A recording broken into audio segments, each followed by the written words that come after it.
Hatsune Miku. You know her, you love her, and in over the 17 years of her existence, she and her fellow voice synth programs have been wonderful tools for musicians everywhere. But we all know the power of Hatsune Miku. She is not just a muse for, well, musicians, but for all kinds of artists. That's the thing about Miku I really enjoy, is that she can be for anyone, and interpreted in so many unique ways. And what can I say? I got inspired to draw some Miku variants of my own. And they are definitely a bit out there. So, remember folks, the world is hers and we're just living in it. Let's draw some strange and unusual Hatsune Mikus. Okay, I know only 2 people watching this video have seen any of my previous videos or anything else from me for that matter. So let me tell you some certified Gatskin lore. And that is, I like to doodle little creature things. I guess they're more like cats, but sometimes they feel somewhat dog-like or even kind of like a bunny rabbit. It's just one of those things I like to draw without thinking of anything, just autopilot doodling. And well, I thought it'd be fun to draw Miku in the style of one of these strange critters. I had originally drawn all these expressions in my sketchbook before taking a photo and doing the rest of the illustration digitally in Clip Studio Paint, which, spoiler for the rest of the video, is a reoccurring theme for all the other art I do. Sometimes it's just a lot easier for me to sketch something traditionally and then clean it up digitally. Speaking of my art, I did a bit of a different thing here, and that is I normally draw in a more painterly style, but this time I ended up doing something more along the lines of cel shaded, giving it a more cartoony look. I guess I wanted to push the very animated expressions that critter Miku was making. It took me a bit to figure out how I fully wanted to shade things before deciding on using the overlay layer property, and there we are. A whole batch of critter Mikus. I suppose I could have made her hair into some long ears, but I just really liked the look of her having little cat ears along with her twin tails. But what do you think? Okay, this next one, in all honesty, is just a style study, but I think the story behind this art and the struggles I go throughout this whole process are interesting enough that I wanted to include this in the video as well. So here's some more certified Gatskin lore. Both my mom and my late grandmother are or were artists, and thus both are or were great appreciators of art.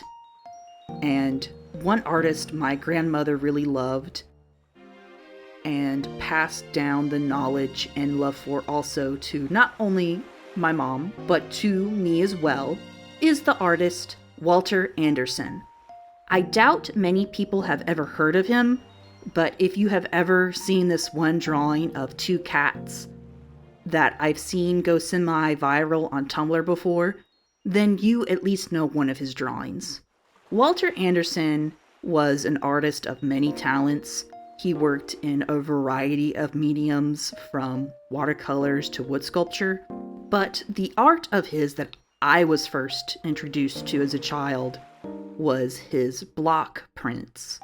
He made hundreds of linoleum block prints in the late 40s, and among those was a set for the alphabet. So A is for acrobat, Z is for zebra, you get the idea. And although Anderson passed away in 1965, his family was able to collect and save his artwork and archive it so they would be able to share it with future generations. They were able to set up a museum full of his art, and they even run a shop where you can buy prints of his art. They even have a website, which I will link down below because I am so barely scratching the surface that is the Walter Anderson iceberg. So, as a homage and also a nostalgic look back, I decided to attempt to draw a Hatsune Miku in the style of Walter Anderson's block prints.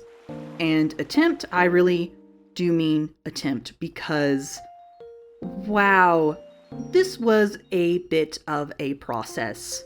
Long story short, as much as I love Clip Studio Paint, there are things about digital art that just can't recreate the feel that traditional art has. Mainly, for me, it was the feel of the watercolor brushes, or at least the default watercolor brushes from Clip Studio Paint. They weren't doing it for me. It just felt off. It didn't feel like the watercolors I had colored with traditionally, if that makes sense. I tried to color the background so many different times, and every attempt just felt off and wrong. So I just left the background blank, which I kind of regret, but I just wanted to leave it blank instead of having something I didn't like. I think in the future, I definitely want to look for some more watercolor brushes on the CSP Asset Store in hopes I can find a watercolor brush that I actually vibe with, but we can only hope. And at the very least, I hopefully have sparked someone's interest or curiosity for looking more into Walter Anderson's work, because he is definitely one of my favorite artists of all time. For the final Miku of this video, I was at a creative impasse. I just kept doing brainstorm after brainstorm, trying to come up with what this final Miku should be. Like, at first, I was really thinking of maybe drawing a mold Miku, but I don't really know what that could mean. So I didn't know what to do when it finally hit me that I should draw a wizard Miku and have her twin tails styled in a way so it looked like they were a beard. It's a very simple concept, which I'm pretty sure someone else has done, but I wanted to draw it myself nonetheless. So here we are, we're doing it, Wizard Miku. As for the robe that she is wearing, I took inspirations from typical wizard sources. It's the typical wizard robe with celestial objects on them. But seasoned Vocaloid fans know these aren't just any half moons. These are the half moons that are part of the visuals for the famous and beloved song Rolling Girl by the late and great Wawaka. I even incorporated music notes from the actual song as trimming for the hat and robe. And to kind of continue on the musical theming, I decided her wizard staff would just be a microphone stand with a mic in it. And I know that doesn't seem very magical, but the idea of her just having like this realistic microphone stand as her conduit for magic, I just thought was really funny, so that's what I went with. I will admit I was a little nervous incorporating elements from Rolling Girl, considering the song being about depression and the struggle to keep yourself going day after day, especially knowing the tragic fate of Wawaka.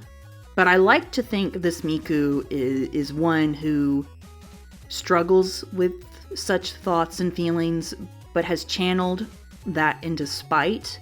It's kind of hard to explain since it's very much based on my own experiences with depression, but some days I really just want to stop rolling and it's only my own fear or anger to rise above this low point that keeps me going.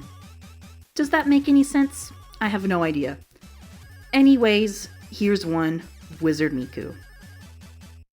This is a short little video from me, but I hope you enjoyed it nonetheless. I had a lot of fun with just not thinking too hard and just drawing whatever Miku idea I found funny or interesting. So, did you have a favorite? If so, let me know down below. And have you come across any rare or unusual Mikus yourself? Stay safe, have a good one, and goodbye!